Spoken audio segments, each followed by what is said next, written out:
پاک پڑھ لیجیے، اللہم صلی اللہ سیدنا شفیعنا حبیبنا مولانا محمد وعلی آل سیدنا مولانا محمد بارک وسلم، صلاۃ و سلام علیک یا رسول اللہ صلی اللہ تعالیٰ علیہ وسلم۔ یہ صلہ رحمی کی بات کی اور واضح کر دیں کہ کیسی تعریف ہے۔ اعلان نبوت کے پہلے آقا کیا کیا کرتے تھے؟ اعلان نبوت کے پہلے پھر سے ہو گئے کیا؟ رہن دو، آ رہے ہیں۔ آواز آ رہی ہے؟ ہاں ہاں۔ تو جب اللہ کے محبوب مصطفیٰ جان رحمت صلی اللہ تعالیٰ علیہ وسلم کو پہلی وحی آپ کے قلب اطہر پہ نازل ہوئی، اقرأ باسم ربک الذی خلق، آپ غار حرا میں تھے اور جیسی وحی نازل ہوئی اور آپ نے پہلی مرتبہ جبریل امین کو اپنے اوریجنل حالت میں، کہ آپ کا ایک پر مغرب میں اور ایک پر مشرق میں تھا اور آسمان تک آپ کا سر لگا ہوا تھا، جب آپ نے آپ کو اوریجنل اس میں جبریل علیہ السلام کو دیکھا تو ایک خوف، ہلکا سا ایک وہ ڈر لگا دل پر۔ جب وحی نازل ہوئی تو وحی جو ہے نا، یہ قرآن پاک معمولی چیز نہیں ہے۔ قرآن کے پاک کے بارے میں اللہ تعالیٰ خود فرماتا ہے، یہ قرآن وہ ہے، یہ مقدس کتاب وہ ہے، یہ مقدس آیتیں وہ ہے کہ اس کی ایک آیت اگر ہم کسی پہاڑ پر نازل فرماتے تو مارے خوف کے وہ پہاڑ پھٹ جاتا اور ریزہ ریزہ ہو جاتا۔ یہ اللہ کا کلام اتنا مقدس بھی اور اتنا بھاری بھی ہے، جب آپ پر وحی نازل ہوتی ہے ٹنوں وزن آپ محسوس کرتے، لیکن آقا کے قلب اطہر کو اللہ تعالیٰ نے وحی نازل کرنے کے لائق بنایا ہوا تھا۔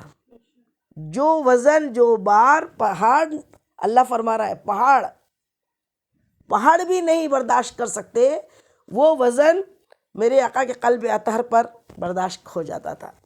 لیکن جب پہلی وحی آئی، آپ پسینہ پسینہ ہو گئے اور گھر پہنچے اماں خدیجۃ الکبریٰ رضی اللہ تعالیٰ عنہا کے پاس۔ ہماری امی کون ہے؟ سب سے پہلی ام المومنین ہے حضرت خدیجۃ الکبریٰ رضی اللہ تعالیٰ عنہا کے پاس پہنچے اور کہا کہ زمبلونی، مجھے کمبل اڑا دو۔ جیسے ہی کہا زمبلونی، اماں خدیجۃ الکبریٰ رضی اللہ تعالیٰ عنہا ہماری امی نے کمبل اڑا دیا اور اتنی محبت کے ساتھ آپ کو جو باتیں کہی، وہ باتیں یہ تھی کہ عرض کرتی ہیں، یا رسول اللہ، یا محمد صلی اللہ علیہ وسلم۔ کیا کہا؟ ابھی تو معلوم نہیں تھا کہ رسول اللہ، اعلان کیا نہیں تھا ابھی، تو فرماتی ہے کہ اے میرے سرتاج، آپ بالکل نہ ڈریں، اللہ ہرگز آپ کو ضائع نہیں کرے گا، اللہ ہرگز آپ کو ضائع نہیں کرے گا۔ کیوں؟ آپ کو کوئی خطرہ نہیں ہے۔ کیوں؟ کیونکہ آپ صلہ رحمی کرتے ہیں۔ کیونکہ آپ کیا کرتے ہیں؟ آپ صلہ رحمی کرتے ہیں، کمزوروں کی دستگیری کرتے ہیں، ناداروں کو کپڑا پہناتے ہیں اور مہمانوں کی میزبانی کرتے ہیں۔ سبحان اللہ، سبحان اللہ۔ صحیح بخاری کی حدیث مبارکہ ہے یہ، کہ ابھی اعلان نبوت نہیں کیا، پہلی وحی نازل ہوئی اور مصطفیٰ جان رحمت کو ہماری امی خدیجۃ الکبریٰ، امت کی ماں خدیجۃ الکبریٰ نے اس طریقے سے آپ کو، آپ کے دل کو تسکین دی، سکون دیا، راحت دی، کیا کہہ کے کہ اے میرے سرتاج، آپ ہرگز نہ ڈرے، اللہ آپ کو ضائع نہیں کرے گا۔ آپ کیوں نہیں کرے گا؟ آپ کی نظر میں کیا چیز تھی اچھی؟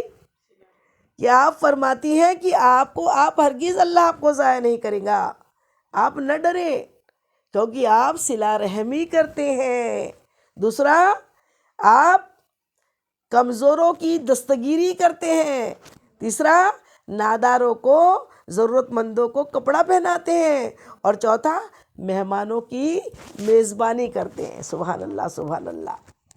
یہ 4 عمل کیا پیارے گنائے ہیں ام المومنین نے.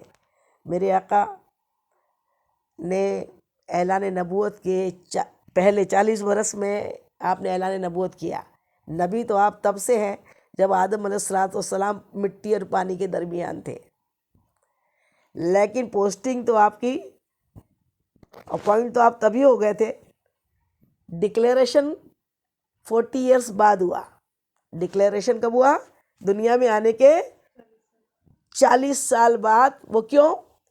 کیونکہ بات پہ اسی کے یقین کیا جاتا ہے جو امین بھی ہوتا ہے، سچ بولنے والا بھی ہوتا ہے، صادق بھی ہوتا ہے، جو امین بھی ہوتا ہے، جو حسن اخلاق کا پیکر بھی ہوتا ہے، جو اپنے رشتہ داروں کو اچھے سے نبھاتا بھی ہے، رشتہ داروں کے غموں کو، تکلیفوں کو برداشت بھی کرتا ہے. اللہ تعالیٰ ایسے کردار کو اللہ تعالیٰ نے سارے اچھائیوں کا مجموعہ بنا کے مصطفیٰ جان رحمت کو بنا دیا. اور مصطفیٰ جان رحمت کے کردار سے ہر برا، ہر گنہگار، ہر بت پرست آپ کے کردار سے متاثر تھا. ابو جہل کہتا تھا میں نے محمد کو کبھی جھوٹ بولتے نہیں دیکھا. سبحان اللہ. تو پہلے پریکٹیکل لائف پیش کی، بعد میں کلمہ پڑھایا، توحید بتائی. اگر پریکٹیکل لائف میں مصطفیٰ جان رحمت خلق عظیم والے نہیں ہوتے، اچھے خلق والے، اچھے اخلاق والے نہیں ہوتے، صلہ رحمی والے نہیں ہوتے، تو کون سنتا؟ پہلے اخلاق چاہیے. اور آپ کی کوالٹیز کیا بتائی ام المومنین نے کہ آپ میں یہ کوالٹی ہے. کون کون سی کوالٹی ہے؟ کہ آپ صلہ رحمی کرتے ہیں. آپ ہمیشہ اپنے رشتہ داروں کے لیے اتنی صلہ رحمی کرتے تھے کہ آپ کا تو حال یہ تھا کہ آپ تو در یتیم بن کے دنیا میں رہے. اس کے باوجود آپ کے جو چچا تھے ابو طالب، جنہوں نے آپ کی پرورش کی تھی دادا کے بعد، انہی کے بیٹے تھے حضرت علی کرم اللہ وجہہ، ابو تراب. آپ نے 10 برس کی عمر نہیں اور چھوٹی عمر سے آپ کو اپنی کفالت میں لے لیا تھا کہ ان کے بچے بہت زیادہ تھے.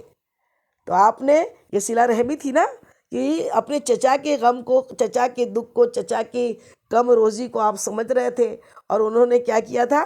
ان کے بچوں کو سب سے کہا تھا کہ ایک ایک بانٹ لیں اپنے پاس اور ان کی اچھی پرورش کریں. سبحان اللہ سبحان اللہ. تو یہ صلہ رحمی تھی. اس کے باوجود جب آپ نے اعلان نبوت کیا، اس کے بعد اللہ کا پھر حکم ہوا اور آپ نے 2 نہیں 3 مرتبہ روایتوں میں آتا ہے اپنے پورے خاندان کی، جو مسلمان نہیں تھے وہ خاندان والوں کی اچھی دعوت کی. اور دعوت کرنے کے بعد، ان کی میزبانی کرنے کے بعد، پھر انہیں اللہ کے بارے میں بتایا. جس کو اللہ نے ہدایت دی وہ قبول کیا انہوں نے، اور جس کو ہدایت نہیں تھی، دیکھیے علم ہونا الگ بات ہے، ہدایت ہونا الگ بات ہے. علم سب کے پاس ہوتا ہے، وہ اللہ تعالیٰ عطا کرتا ہے، اور جب وہ بولتا ہے تو اللہ چاہتا ہے تو ہدایت دے دیتا ہے. تو علم اور ہدایت ڈفرنٹ چیزیں. اور آقا نے اپنی ناداروں کے ساتھ تو کیا حال تھا، کیا آپ کمزوروں کا ہمیشہ آپ کیا ہے، بے کسوں کے بس اور بے بسوں کے بس. ہم ہمیشہ کہتے ہیں نا ہمارے آقا کون ہے؟ بے بسوں کے بس ہے اور بے کسوں کے کس ہے. اور آپ کے پاس تو کوئی بے بس چلے جائے اور وہ محروم رہ جائے، ایسا ہو نہیں سکتا تھا. تو کتنی اچھی کوالٹیز، یہ سب کوالٹیز ہونی چاہیے. سنت ہے صلہ رحمی کرنا، اور اللہ کی جانب سے فرض ہے صلہ رحمی کرنا. اور مہمانوں کی میزبانی کرنا، اپنے رشتہ داروں کو اچھے سے بلانا، اچھے سے کھانا بنا کے انہیں کھلانا. یہ نہیں کہ ٹائم نہیں ہے، آج کل تو ٹائم نہیں ہے لوگوں کے پاس میں، کہاں کون آ گیا، کیوں آ گیا. ہم بہت زیادہ نیوکلیئر فیملیز بنتے جا رہی ہے. لوگ ایک دوسرے کے رشتوں کو پاس کو بھولتے جا رہے ہیں۔ ایک حدیث مبارکہ ہے، عبداللہ بن سلام بڑے جلیل القدر صحابی ہے، اسلام کے پہلے، اسلام قبول کرنے کے پہلے وہ یہودیوں کے عالم تھے اور ایک یہودی عالم کے بیٹے تھے، لیکن جب حضور پاک میں وہ چیزیں دیکھی، وہ نشانیاں دیکھی،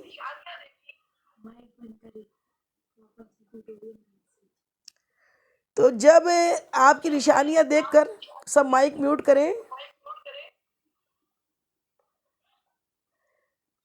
آقا میں نبوت کی نشانیاں دیکھ کر پھر آپ ایمان لے آئے۔ کیا نام ہے ان کا؟ عبداللہ بن سلام رضی اللہ تعالیٰ عنہ۔ وہ راوی ہے، ارشاد روایت کرتے ہیں، فرماتے ہیں کہ آقا جب، اللہ کے محبوب جب مدینہ منورہ تشریف لائے تو لوگوں نے، ایک ہجوم تھا جو آپ کے استقبال کو پہنچا تھا، لوگ چاروں طرف گھیرے ہوئے تھے اور بڑی محبت سے آپ کو نہار رہے تھے۔ اس وقت جو باتیں میں نے مصطفیٰ جان رحمت کی زبان سے سنی، ان میں سے یہ باتیں تھی، ایک کیا تھی کہ میرے مصطفیٰ نے تمام صحابہ کرام کو، تمام وہاں کے مدینے والوں کو مخاطب ہو کر فرمایا، اے لوگو سلام کو عام کرو۔ کیا کہا؟ اے لوگو سلام کو عام کرو اور بھوکوں کو کھانا کھلاؤ۔ دوسرا، بھوکوں کو کھانا کھلاؤ۔ تیسرا، صلہ رحمی کرو، اور لوگ جب رات میں سو جائے تم اٹھ کر نماز تہجد ادا کرو۔ جب لوگ رات میں سو جائے تو رات میں اٹھ کر تہجد کی نماز پڑھو اور پھر آسانی کے ساتھ جنت میں داخل ہو جاؤ۔ کیا پیاری بات ہے! ہر کوئی چاہتا ہے میں جنت میں چلا جاؤں، تو جنت میں جانے کے لیے کیا کیا اعمال لگتے ہیں؟ مصطفیٰ جان رحمت نے جو مدینہ منورہ میں جب ہجرت کر کے آپ پہلی مرتبہ جب مدینہ منورہ پہنچے نا، تو مدینے والوں سے مخاطب ہو کر یہ 4 کام سکھائے۔ اور راوی کون ہے؟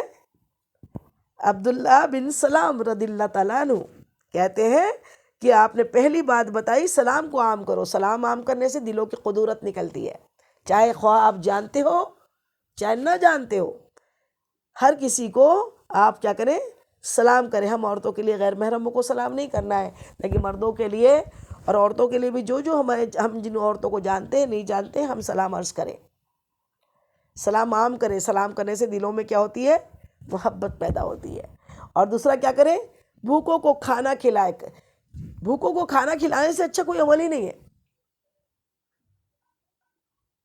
میرے غوث اعظم کا بھی سب سے پیارا عمل یہی تھا، اور ہر ولی کا، میرے خواجہ کا، میرے تاج کا، جتنے ولی ہمارے، ہم مذہب اہل سنت والے ہیں، اور جتنے ولیوں کی خانقاہ ہیں اور دربار ہیں، وہاں 24 گھنٹے لنگر ہوتے رہتے ہیں۔ لنگر ہوتے رہتے ہیں۔ لنگر کیوں ہوتے ہیں؟ کہ دور دراز سے کوئی علم سیکھنے آیا تو پہلے بھوک بھی تو لگی ہے نا، اور اس زمانے میں کیا، اس زمانے میں بھی اگر پیسہ نہیں ہے تو کھائے گا کیا، اور کھایا ہی نہیں ہوگا تو پڑھے گا کیا؟ اس لیے پہلے ہر خانقاہ کے باہر، ہر مزاروں کے باہر اور ہر جگہ پر کیا ہوتا تھا؟ لنگر خانے ہوتے تھے، لنگر لگے ہوتے تھے، اور بزرگان دین اپنے ہاتھوں سے بنا کے کھلاتے تھے۔ آج بھی اللہ کے ایسے پیارے بزرگ ہیں جو انٹیریئر میں بھی رہتے ہیں یا خواجہ کے پاس میں اجمیر میں بھی ہے، وہ عبادت بھی کرتے ہیں اور اپنے ہاتھ سے روٹیاں بنا کے کھلاتے ہیں، اپنے ہاتھ سے۔ خواجہ بختیار قاقی رحمۃ اللہ علیہ، قاقی کا قاق بولتے ہیں روٹی کو، روٹی کھلانے والے، لقب پڑ گیا ان کا۔ تو یہ چیزیں ہیں، بھوکوں کو کھانا کھلانے سے کیا ہوتا ہے؟ اب وہ بولتے ہیں فاتحہ کیوں دیتے اور بھوکوں کو کھانا؟ ارے یہ لنگر جو ہوتے ہیں نا، اور یہ 11ویں شریف اور یہ عید میلاد النبی اور یہ کنڈوں کے نیاز اور یہ جتنا یہ اس کے اندر کیا ہوتا ہے؟ کھانا ہی تو کھلاتے ہیں نا، اس بہانے کھلا تو دیتے ہیں، ورنہ کون بھی لت بلاتا ہے کسی کو آج کل؟ تو بھوکوں کو کھانا کھلانا۔ تیسرا، صلہ رحمی کرنا۔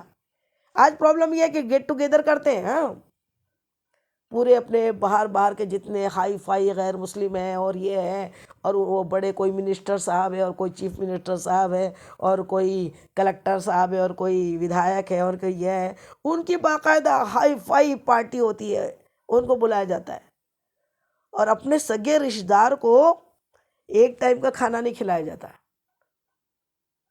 اپنے بیٹا بیٹی پیدا ہو جائے نا تو ڈاکٹروں کو بڑی بڑی پارٹی دی جاتی ہے، باہر سے کھانے منگا کے ان کو کھانے کھلائے جاتے ہیں، اور انہی کے سامنے ان کے 4 یا 3 سگے خون والے رحم والے رشتے، سگی خالائیں آ جائے، ماموں آ جائے، چچا آ جائے، تایا آ جائے، ان کے لیے بھی 4 پلیٹ بڑھائی جا سکتی ہے، لیکن نہیں بڑھایا جاتا ہے۔ یہ تو ایسے ہی لوگ ہیں نا، یہ تو آ گئے ہیں، ان کو کچھ بھی کھلا دیں گے، اور جو باہر کے جو غیر مسلم ہیں اور جتنے بڑے بڑے ڈاکٹر ہیں ان کو تو اچھا کھانا کھلانا پڑے گا نا۔ تو یہ صلہ رحمی تھوڑی ہے، یہ تو آپ نے ظلم کیا کہ انہیں نہیں کھلاتے ڈاکٹروں کو تو چلتا، لیکن رشتہ داروں کو نہیں کھلایا، یہ بہت بڑا گناہ کیا۔ کیا کریں، آج ہم اس گناہ میں اس قدر مبتلا ہے کہ ابھی پچھلے دنوں میں نے ایک کیس سنا کہ کسی کا ایک رشتہ دار ہے جس کو ہاسپٹل کی ضرورت تھی، آپریشن کی ضرورت تھی، اور آپریشن کی ضرورت ہونے کے باوجود جب اسی رشتہ دار کے جو بہت غریب تھا، جس کا جو آپریشن ارجنٹ ضروری تھا، جس میں پیسہ لگ رہا تھا، تو پھر ہم نے کہہ دیا کہ بھائی جو آپ لوگ صاحب حیثیت ہیں، تھوڑا سا، اور شعبان کا آخری مہینہ تھا، ہم نے کہا آپ اپنی زکوٰۃ بھی نکال سکتے ہیں کیونکہ یہ دور دراز کے رشتہ دار ہیں اور آپریشن ابھی ضروری ہے، اور اس بچے کا اگر جوان لڑکا ہے، آپریشن اگر ہو جائے گا تو کیا ہوگا، وہ اچھا سروائیو ہو جائے گا، اچھے سے جیے گا۔ تو میں نے جس سے کہا اس نے مجھے جواب یہ ریٹرن میں دیا کہ ارے واہ، ایسے کیسے دے دیں گے، ابھی رمضان میں دینے سے 70 گنا زیادہ ثواب ہوتا ہے زکوٰۃ کا، جب رمضان آئیں گے تب دیں گے نا، ابھی کیوں دیں گے؟ اللہ اکبر۔ اور اس تلخ لہجے میں کہا جیسے مجھ کو دیا جا رہا تھا، تو مجھ کو تب محسوس ہوا کہ آپ لاکھوں قرآن یاد کرو اور لاکھوں اچھے کام کرو یا دکھاوے کا کام کرو، میں تو یہی کہوں گی، لیکن اگر آپ کے دل میں صلہ رحمی نہیں ہے، اپنے رشتہ دار کے لیے درد نہیں ہے، اور آپ نے اللہ کو کیا سمجھا، قرآن پڑھ کے کیا سمجھا بھائی، حفظ کر کے کیا سمجھا، قرآن اللہ کو اتنا ہی سمجھا کہ اللہ تعالیٰ بس اس مخصوص ایام میں ہی آپ کو دے گا؟ اللہ کی رحمت وہ واللہ یرزق من یشاء بغیر حساب ہے، اس کے خزانوں میں کمی نہیں ہے، وہ بے شمار دیتا ہے اور دینا جانتا ہے، وہ نیتیں دیکھتا ہے۔ آپ رمضان کے علاوہ یہ نہ دیکھیں اب رمضان آئیں گے تب رشتہ دار کی مدد کریں گے، جب رشتہ دار کو ضرورت ہو تب مدد کریں، اللہ رمضان سے بھی زیادہ عطا کرے گا، اللہ رمضان سے بھی زیادہ ثواب عطا کرے گا۔ لیکن آج تو بس کہاں کیسی حالت میں ہو سکتا ہے رمضان آتے آتے ہم زندہ نہ رہیں؟ پھر ہمارے والد ہمیشہ کہا کرتے کہ بیٹا کبھی بھی نیکی کرنا ہے نا تو جلدی کرو، کسی نے نیکی کرنے بولا ہے، ہیلپ مانگی ہے، ابھی کرو، ابھی ہو سکتا ہے ہم مر جائے اور وہ نیکی کوئی اور کرے، تو نیکی کے لیے پہل کرو، جلدی کرو، اور کوئی برا خیال آ جائے نا، کسی کا برا کرنا ہے، کسی کا برا بولنا ہے، کسی کا برا کام کر دینا ہے، غصہ آ گیا ہے، تو اس کے لیے میرے والد ہمیشہ یہی کہتے 1000 مرتبہ سوچو، 1000 مرتبہ سوچو، 1000 مرتبہ سوچنے میں اللہ تمہیں ہدایت دے دے گا، اس برے کام سے رک جاؤ گے، نیکی کے لیے جلدی کرو۔ تو یہ رشتہ داریاں ہیں۔ قرآن پاک کی ایک آیت کا ترجمہ یہ بھی ہے کہ تمہارے رشتہ داروں کا تم پر حق ہے، ہو سکتا ہے مالی انہیں ضرورت ہے، اور کبھی وہ کوئی پریشانی میں، کوئی قرض میں ہے، انہیں پیسوں کی سخت ضرورت ہے، وہ بیمار ہے، آپ اس کی پیسے کی مدد کرو، یہ اس کا حق ہے، اور مدد کرنے میں کبھی احسان نہ جتاؤ کہ میں نے تمہیں اتنا قرض دیا ہے، میں نے فلاں ٹائم تمہاری مدد کی ہے۔ احسان جتانے والا اللہ کو پسند نہیں ہے، وہ تو اس کا حق ہے کہ اگر وہ بیمار ہو جائے، کسی قرض میں گرفتار ہو جائے، کسی مرض میں گرفتار ہو جائے، اسے مالی کسی چیز کی ضرورت ہے اور ہمارے پاس ہے تو ہمارا کام ہے فوراً اس کی مدد کر دے. اس وقت کی ہوئی مدد اللہ تعالیٰ بے حساب اس کو عطا کرتا ہے. اور آپ نے احسان نہیں کیا کیونکہ اللہ نے اس کا حق رکھا ہے آپ کے پاس. ہاں، ایسا نہیں کہ زبردستی کوئی لوگ اپنا مال چھپاتے جائے، کھاتے جائے، اپنا پیسہ بھی چھپا کے رکھے اور ایک بیچارہ شریف رشتہ دار ہے اس کو مانگتے جائے، دیتے جا کہ وہ تو گنہگار ہو جائے گا.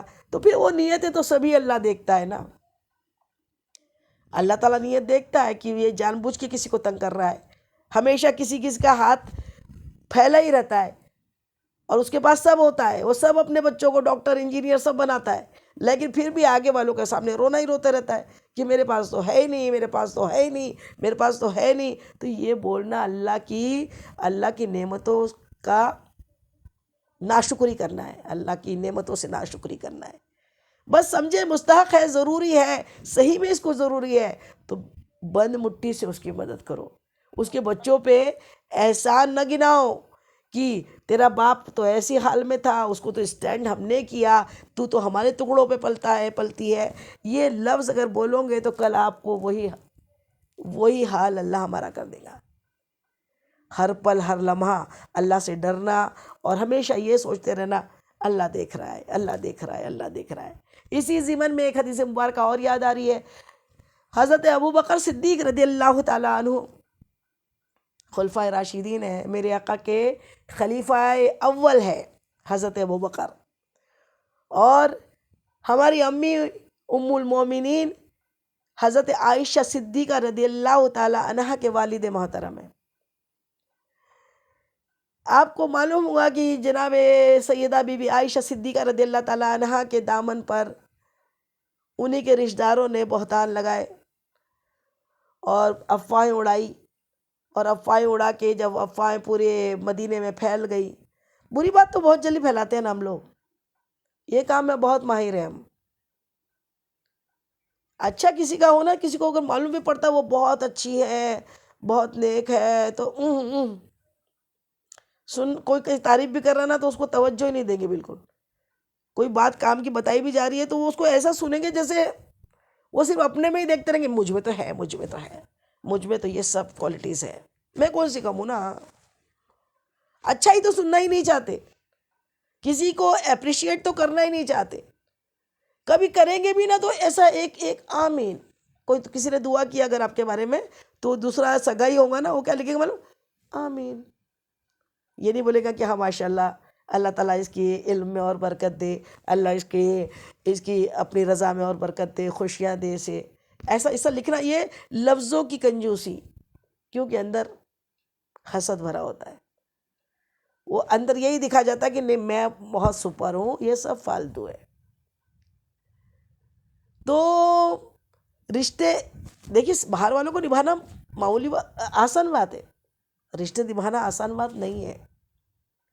اور جو جنت ہے نا، یہ جنت کی آقا نے فرما دیا نا جنت میں چلے جاؤ یہ کام کر کے، تو یہ جنت جو ہے نا آسانیوں سے نہیں گھری ہوئی ہے. اس کو جو اس کی باؤنڈری ہے نا وہ مشقتوں سے، بیماریوں سے، آزمائشوں سے، مشکلوں سے گھری ہوئی ہے جنت. مشکل کام کر کے پھر جنت میں جانا پڑتا ہے. جنت اتنی آسان بھی نہیں ہے، جنت اتنی سستی بھی نہیں ہے. تو کیا ہوا نا، یہ دنیا والوں نے تو ام المومنین کو بھی نہیں چھوڑا. یہ دنیا والے تو دنیا والے ہیں نا، یہ اللہ اکبر، یہ دنیا، یہ دنیا، یہ دنیا، یہ دنیا، اللہ اکبر. یہ دنیا نے کیا کیا کہ ہماری ام المومنین بی بی عائشہ صدیقہ رضی اللہ تعالیٰ عنہ کے بارے میں کچھ الٹی سیدھی باتیں کی. اب آپ جانتی بھی نہیں تھی، آپ تو اتنی انوسینٹ. جب وہ بات اس کے ذریعے سے جب آپ کے کان میں پڑی تو آپ تو بالکل آپ نے بیٹ پکڑ لیا اور آپ نے بس اتنا ہی کہا کہ اگر میں اپنی صفائی میں کچھ بولوں تو کیا آپ مان لو گے، یا میں نہیں بولوں تو بھی کیا آپ مان لو گے؟ آپ کو جو ماننا ہے مانو، میں کیا بولوں. آپ نے اپنی صفائی میں کچھ نہیں کہا. اللہ تعالیٰ نے 10 آیتیں قرآن پاک میں سورہ نور میں بی بی عائشہ صدیقہ رضی اللہ تعالیٰ عنہا کی عفت کے لیے نازل فرمائی کہ یہ پاک ہے. سبحان اللہ سبحان اللہ، کتنی جلیل القدر یہ ہماری امی ہیں بی بی عائشہ صدیقہ رضی اللہ تعالیٰ عنہا، کہ جن کے لیے اللہ نے قرآن نازل کیا، قرآن میں وہی نازل کی کہ عائشہ پاک ہے، عائشہ کی پاکی کی، بی بی عائشہ کی. جب یہ پاکی کی آیتیں نازل ہو گئی نا، تو آپ کے والد بھی اس دور میں، اس ٹائم میں جب یہ باتیں چل رہی تھی، کس قدر پریشان ہوں گے. حضور پاک کی بھی کتنی دل آزاریاں ہوئی تھی، کتنی تکلیف ہوئی کہ کون ہے ایسا جو میری زوجہ کے بارے میں، میری محبوبہ کے بارے میں الٹی سیدھی باتیں کر رہا ہے. آپ بھی بہت پریشان تھے، اور ام المومنین بھی پریشان تھی. حضرت ابوبکر صدیق آپ کے والد محترم بھی پریشان تھے. اور جب پاکی کی آیتیں نازل ہو گئی تو حضرت ابوبکر صدیق رضی اللہ تعالیٰ عنہ نے پتہ کیا کہ یہ آخر یہ بات نکلی کہاں سے تھی، اس بات کو وجود میں لانے والا کون تھا، کس نے یہ بہتان لگائے تھے. جب آپ نے بہتان لگائی، یہ بہتان کس کے جانب سے تھا. تو جب اس کی اچھی طریقے سے جانچ پڑتال کی گئی، پتہ کیا گیا، تو معلوم پڑا کہ یہ بہتان لگانے والا حضرت ابوبکر صدیق رضی اللہ تعالیٰ عنہ کا قریبی رشتہ دار تھا. اور اس قریبی رشتہ دار کے پاس سے وہ بہتان نکلا تھا. اور وہ قریبی رشتہ دار بھی کیسا تھا؟ وہ قریبی رشتہ دار وہ تھا جو اتنا فقیر و غریب تھا کہ جس کی پوری کفالت، پورا اس کا کھانا پینا کپڑا حضرت ابوبکر صدیق کے ذمے تھا. حضرت ابوبکر صدیق جس کا پورا خرچ اٹھاتے تھے، پوری اس کی کفالت کرتے تھے، اس کو کھانا پینا مہیا کرتے تھے. سوچو اس باپ پہ کیا بنا ہوگا، آپ کے دل پہ کیا آپ کو جب معلوم پڑا یہ فلاں شخص وہ ہے جس کو میں کھانا کپڑا سب مہیا کراتا ہوں، اور اس نے میری بیٹی کے بارے میں ایسی بہتان لگایا ہے. جلال میں آ گئے. نیچرل آنا تھا، آئے گا جلال، کیوں نہیں آئے گا. جلال آیا.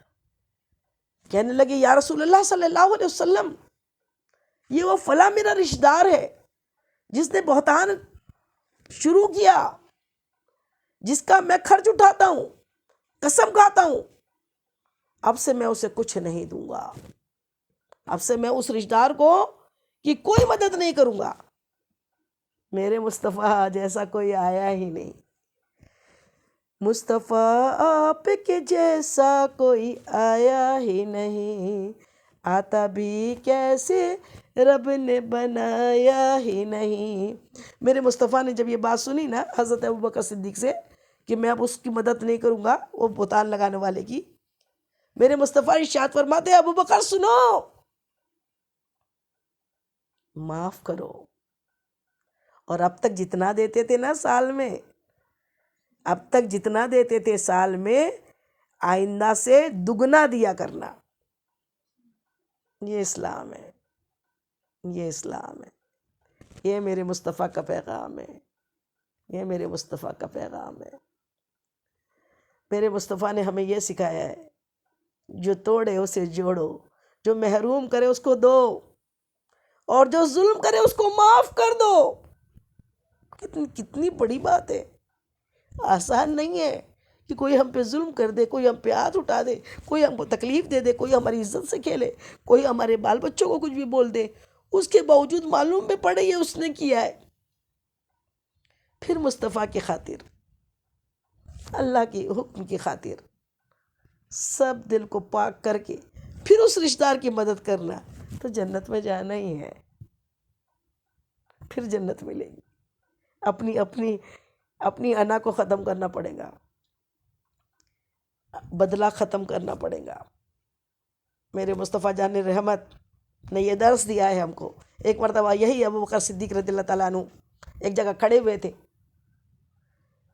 اور ایک شخص تھا، ایک ایک انہی کا کوئی رشتہ دار تھا جو ان کو بہت بھلا برا کہہ رہا تھا، بہت بہت بری بری باتیں آپ کے منہ پر آپ کو بول رہا تھا، اور میرے مصطفیٰ وہیں بیٹھے تھے اور سب سن رہے تھے۔ آپ کے خلیفہ اول اور صدیق ابو بکر کو آپ کے ہی سامنے انہی کا کوئی رشتہ دار الٹا سیدھا بک رہا تھا، اور میرے مصطفیٰ دیکھ کے مسکرا رہے تھے۔